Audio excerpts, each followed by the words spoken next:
मला जातीतलं काही कळत नाही हो मला ह्या सगळ्या गोष्टींमधलं खरंच कळत नाही मला. माझ्याकडे ह्याच्याबद्दल उत्तरच नाही आहेत. आपण सरळ प्रश्नांची वेडीवाकडी उत्तरं शोधतोय. म्हणजे राजकीय नेत्यांसाठी पण असं हे लागू केलं उपवर्गीकरणामध्ये, म्हणजे जे खास करून सामाजिक आणि आर्थिकदृष्ट्या उंचावलेले आहेत तरी ते राखीव जागांमध्ये उभारतात. उदाहरणार्थ रामदास आठवले कोट्यावधीची इस्टेट असेल या मंडळींची, तर ते फायदा त्यांना हे ऑन रेकॉर्ड बोलताय तुम्ही? दिसतं ना. नाही विचारतोय मी.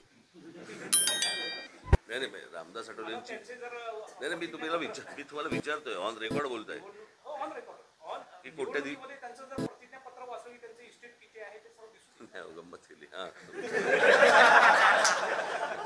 तर यांना हे लागू का होत नाही? तुम्ही नोकऱ्या आणि शिक्षणामध्ये त्यांना मी तुम्हाला सांगतो, या महाराष्ट्रामध्ये सगळ्या गोष्टी इतक्या मुबलक प्रमाणामध्ये आहेत की या महाराष्ट्रामध्ये आरक्षणाची गरजच नाही. कळलं का? म्हणजे जर व्यवस्थित पैशाचं नियोजन केलं, आज तुम्ही मला सांगा, या सगळ्या आपल्या मुंबई असेल, ठाणा असेल, पुणे असेल, या सगळ्या भागामध्ये, नागपूर असेल, या भागामध्ये ज्या प्रकारचे फ्लायओव्हर्स, ब्रिजेस आणि इतर सगळ्या गोष्टी ज्या होत आहेत, बरोबर, त्या का होतात?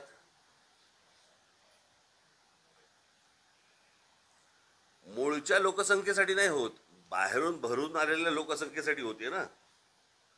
म्हणजे आपला सर्वाधिक राज्याचा पैसा खर्च होतोय हा बाहेरून ज्या वेळेला. आज साधी गोष्ट, आपण मी मागे पण हा विषय एकदा बोललो होतो, कुठे बोललो होतो आता आठवत नाही मला, 3दा-4दा बोललो होतो. आपला ठाणे जिल्हा आहे. हा ठाणे जिल्हा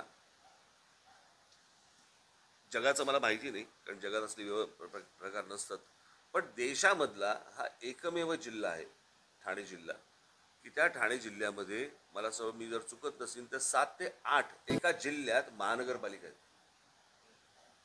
बरोबर? म्हणजे साधारणपणे आपण ग्रामपंचायतीनंतर अजून काय येतं तुमचं? नगर परिषद, जिल्हा परिषद वगैरे सगळ्या गोष्टी येत जातात. मग नगरपालिका होते, मग महानगरपालिका होते. हे सगळे जे स्तर आहेत हे लोकसंख्येनुसार वाढत जातात, म्हणजे बनत जातात. बरोबर की नाही? मग जर समजा एका जिल्ह्यामध्ये जर 7 ते 8 महानगरपालिका असतील तर ही लोकसंख्या काय ठाण्यातल्या लोकांनी वाढवली? म्हणजे बाहेरून येणाऱ्या लोकांचा लोंढा हा किती मोठ्या प्रमाणावरती आहे. आणि मग ते तिथे त्या शहरांमध्ये आल्यानंतर त्यांची व्यवस्था लावण्यातच सरकारचा पैसा इतका खर्च होतो की इथे आमच्याकडे शेतकरी आत्महत्या करतायत, त्याच्याकडे आपल्याकडे लक्ष द्यायला नाहीये. आपल्याकडे रोजगारच्या संधी उपलब्ध होत आहेत, पण आपल्या तरुणांना महाराष्ट्रातल्या माहिती नाही कुठे होत आहेत. तुम्हाला आठवत असेल माझं मागचं रेल्वेचं आंदोलन, युपीला, बिहारला वर्तमानपत्रांमध्ये जाहिराती येतात महाराष्ट्रामधल्या नोकरीच्या, आणि महाराष्ट्रामध्ये येत नाहीत. म्हणजे काय?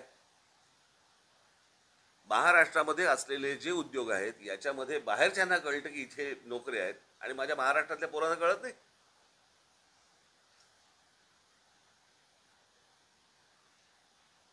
त्यांना नोकऱ्या करायच्या आहेत, त्यांना त्यांचं आयुष्य उभं करायचंय.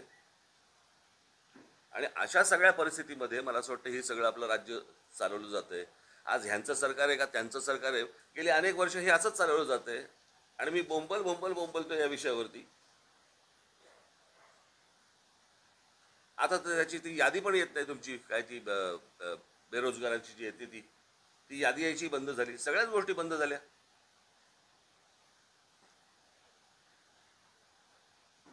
इतक्या गोष्टी या राज्यामध्ये उपलब्ध असताना खरं तर आपल्याला आरक्षणाची गरजच नाहीये महाराष्ट्राला.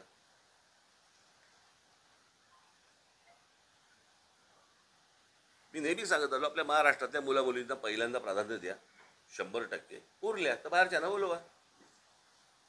मी काय देश तोडायचा विचार नाही करत आहे,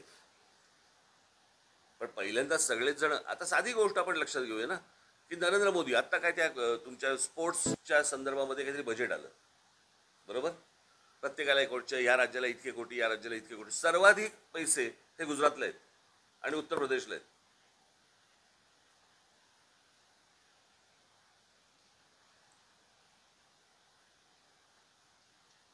माझा आक्षेप तर ह्याच गोष्टींसाठी आहे ना. तुम्ही जर माझी सगळी जर अगोदरची भाषणं ऐकली तर त्याच्यावरती माझं हेच म्हणणं होतं की या देशामधल्या प्रत्येक राज्य हे नरेंद्र मोदी म्हणजे पंतप्रधान म्हणून त्यांनी समान पद्धतीने पाहिलं पाहिजे. उद्या ते म्हणतात ऑलिम्पिक्स आणायचे गुजरातमध्ये, देशातलं सगळ्यात मोठं स्टेडियम बांधायचं आहे गुजरातमध्ये. असं कसं करून चालेल? उद्या समजा मराठी पंतप्रधान झाला आणि त्यांनी समजा महाराष्ट्रामध्ये पण अशा प्रकारच्या गोष्टी आणायच्या केल्या, तर मी त्याला विरोधच करीन.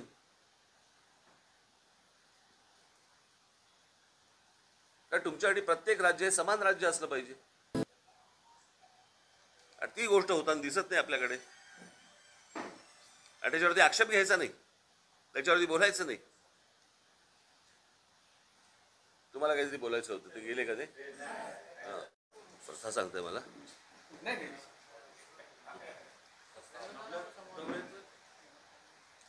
अं, येणाऱ्या विधानसभेच्या निवडणुका आणि या निवडणुकांच्या दृष्टिकोनातून हा माझा महाराष्ट्र दौरा सुरू झालेला आहे. साधारणपणे प्रत्येक मतदारसंघाची छानबीन केली जाईल, परिस्थितीचा आढावा घेतला जाईल, आणि मग त्याच्यानंतर पुढे किती जागा लढवायच्या आणि काय लढवायच्या. सर्वसाधारणपणे आम्ही एक 250 ते 250 जागा पक्ष लढवणार. हे काय पहिल्यांदा होत नाही, याच्या अगोदरही लढवले आहेत. 2009लाही लढवल्या होत्या आणि 2014लाही लढवल्या होत्या.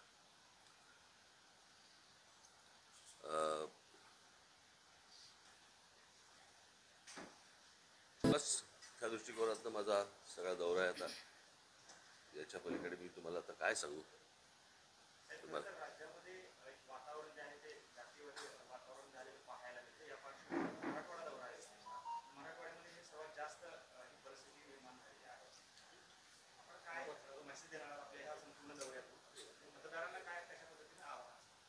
काय, आपण पहिली गोष्ट बघितली पाहिजे की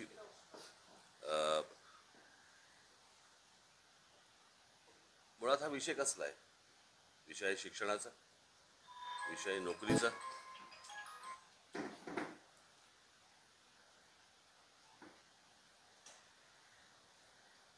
महाराष्ट्रातल्या भूमिपुत्रांना नोकऱ्या मिळाल्या पाहिजेत, चांगलं शिक्षण मिळालं पाहिजे. मला असं वाटतं की ह्याच्यामध्ये जात येते कुठे.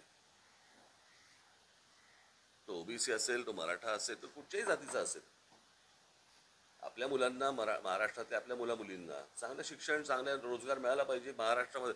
म्हणजे महाराष्ट्र हे राज्य असं आहे की या देशामधलं सर्वाधिक प्रगत राज्य म्हणून आपण महाराष्ट्राकडे बघतो, आणि महाराष्ट्रामध्ये जेवढे नोकऱ्या उपलब्ध होतात, मला नाही वाटत दुसऱ्या कुठच्या राज्यामध्ये इतक्या मोठ्या प्रमाणावरती उपलब्ध होत असतील. आज बऱ्याचशा गोष्टी जर समजा आपण बघितल्यात तर या म्हणजे ज्याला आपण खाजगीकरण करतायत, केंद्र सरकार काय करतं आणि सगळ्याच, आता या खाजगी ज्या संस्था आहेत इथे आरक्षण आहे का? खाजगी ज्या शिक्षण संस्था आहेत इथे आरक्षण आहे का? मग नेमकं किती प्रमाणामध्ये आरक्षण आहे आणि किती जातींना ते मिळणार आहे, किती मुलांना मिळणार आहे, किती मुलींना मिळणार आहे, किती नोकऱ्या उपलब्ध होणार आहेत, हे जर आपण तपासणार आहोत का? की फक्त माथी भडकवून फक्त मतं हातामध्ये घ्यायची एवढाच फक्त उद्योग आहे? आपण, मला असं वाटतं, काही गोष्टी नीट समजून घेतल्या पाहिजेत. हे सगळं जे राजकारण चालू आहे हे कोणाच्या ना कोणाच्या तरी खांद्यावरती बंदुका ठेवून फक्त राजकारण सुरू आहे आणि मतं फक्त हातामध्ये घेणं सुरू आहे. याच्या पलीकडे ना त्या आपल्या ओबीसी असतील, नाही तर मराठा असतील, नाही तर अजून कुठच्या मुलामुलींचा ह्याच्यामध्ये विचार नाही आहे. हे फक्त मतांचं राजकारण आहे. मला असं वाटतं प्रत्येक समाजाने ही गोष्ट समजून घेतली पाहिजे की हे आपल्याला मूर्ख बनवत आहेत आणि ह्याच्यातनं हाताला काही लागणार नाहीये.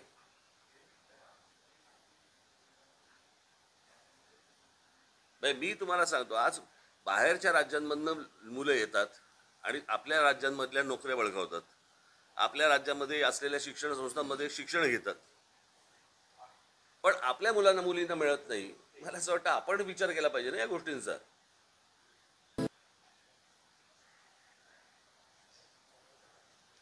आणि मग या शिक्षण संस्थांमध्ये त्या मुलामुलींना का नाही आपल्याकडे शिक्षण मिळत, बाहेरच्या मुलांना का मिळतं? मग ते सगळ्या गोष्टी पैशावरती येतात. म्हणजे मूळ विषय राहतोय बाजूला आणि आपण कुठेतरी विचित्र भरकटत जातोय. आणि भरकटणं नुसतं नाही आहे, ते विष कालवणं आहे.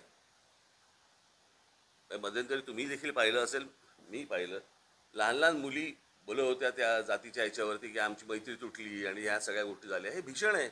बरं, हे मी कधीपासून सांगतोय की हे उद्या शाळा कॉलेजपर्यंत जाणार प्रकरण, आणि उद्या शाळा कॉलेजपर्यंत गेल्यानंतर असं वातावरण महाराष्ट्रात कधीच नव्हतं. आपण असल्या गोष्टी उत्तर त्या युपीमध्ये, बिहारमध्ये अशा आजपर्यंत आपण ऐकत आलो जातीच्या विषयावरती गोष्टी. हे लोण महाराष्ट्रात यावं, म्हणजे महाराष्ट्रासारखं एक राज्य ज्याने देशाला दिशा दिली, ते राज्य आज जातीपातीमध्ये खितपत पडलेलं आहे. याच्यासारखं दुर्भाग्य नाही. अशा प्रकारचं राजकारण करणाऱ्या, मला असं वाटतं की जी लोक असतील, प्रत्येक समाजाने यांना निवडणुकीला दूर ठेवलं पाहिजे. कळलं? लोकसभेला आपली भूमिका जी भूमिका असतील, अगदी फडणवीस असतील, त्यापासून सगळे विटकरीपासून सगळे महाराष्ट्रातले नेते एकमेकाला एकेरी भाषेत आता समोर जाताना नवीन काही कल्पना असतील लोकांसमोर काय जरा 2 मिनिटं थांबा रे. मी कुठे चाललोय का मला जरा सांगा. प्रश्नांची आपली घाई. ह्याने विचारलेल्या प्रश्नाचं उत्तर तर देऊ देत मला. हा, सर ब्ल्यूप्रिंट मांडली होती आपण लोकांसमोर, विकासाचे वेगवेगळे मुद्दे ठेवून निवडणुकीला सामोरं जातात. यावेळेस कसे मुद्दे असणार आणि काय? मी एकदा एका पत्रकार परिषदेला असताना मला एका पत्रकाराने विचारलं होतं की तुम्ही ती जी ब्ल्यू फिल्म आणली होती, तर मी म्हटलं की मी ती आणली असती तर बरं झालं असतं, किंवा तुम्ही पाहिली तरी असती. कळलं का? ते ब्ल्यूप्रिंट आणेपर्यंत मला सगळेजण खोचकपणे विचारायचे काय ते ब्ल्यूप्रिंटचं काय झालं, ते ब्ल्यूप्रिंट कुठे गेली. ते ब्ल्यूप्रिंट अजून आलेली नाही. ज्या दिवशी आणली त्याच्यानंतर आजपर्यंत मला कोणीही पत्रकारांनी प्रश्न विचारला नाही या ब्ल्यूप्रिंटचं काय झालं किंवा कोणी वाचली काही नाही. मी म्हटलं ते दुसरं आणलं असं बरं झालं असतं, घराघरा पाहिली तरी असती, आतापर्यंत पाठ पण झाली असते तुमची.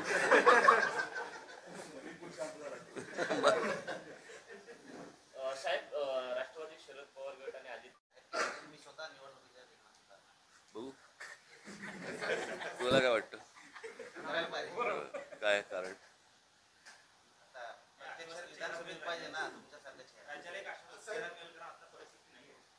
चला,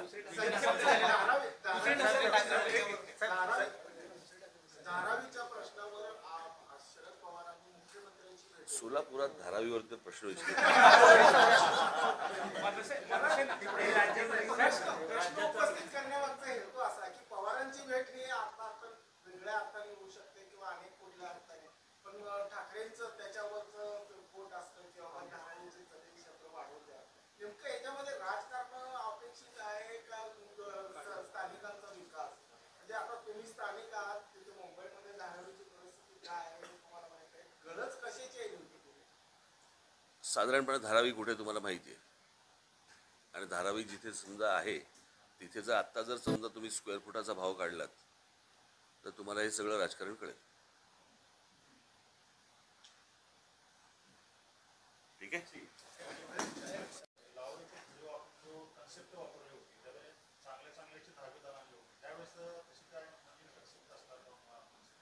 बघू आता सुचेल जसं सुचेल तसं येईन समोर.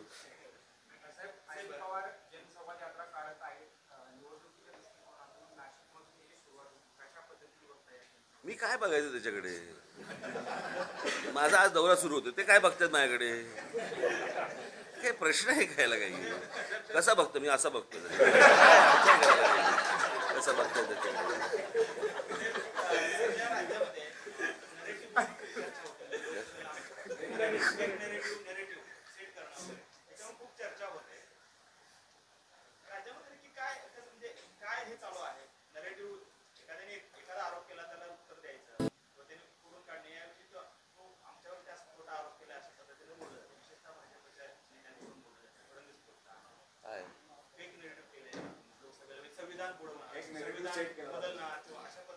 हे बघा, आता पहिल्यांदा हे कोण बोललं, पहिल्यांदा त्यांचा अयोध्येचा उमेदवार बोलला, भारतीय जनता पक्षाचा उमेदवार बोलला ना की 400 पार झाले की आम्ही संविधान बदलणार. म्हणजे त्यांनी विरोधकांना नरेटिव्ह दिला ना, तोपर्यंत कुठे चर्चा पण नव्हती या गोष्टींची. त्याच्यानंतर त्यांचेच काही लोक बोलले परत या विषयामध्ये, तिथून हे सगळं सुरू झालं. साहेब, संजय राऊत असं म्हणतायत की आपण